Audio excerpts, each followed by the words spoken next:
জামাতের মধ্যে ইমামের পেছনে সূরা ফাতিহা পড়ার ব্যাপারে শরিয়া কি বলে, এই সম্পর্কে ভাই তিনটা মত আছে।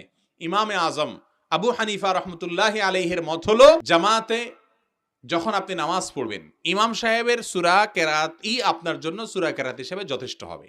অনেক ইমামদের মত, হানাফি মাযহাবেরও অনেক ইমামদের মত, অনেক আলেমদের মত হলো যে ইমাম যখন জোরে কেরাত পড়বেন মাগরিব এশা ফজর, তখন আপনি শুনবেন।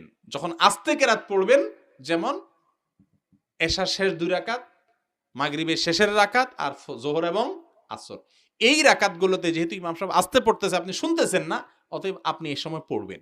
আরেকটা মত হলো ইমাম আস্তে পড়ুক আর জোরে পড়ুক, সর্বাবস্থায় আপনি ইমামের পেছনে কেরাত পড়বেন। আপনারটা আপনি পড়বেন, ইমাম সাহেবটা পড়বে। কারণ হাদিসে আসছে রাসূল আকরাম সাল্লাল্লাহু আলাইহি ওয়াসাল্লাম বলেছেন, লা সালাতা লিমান লাম ইয়াকরা বিফাতিহাতিল কিতাব, যে সূরা ফাতিহা পড়লো না তার নামাজ হবে না।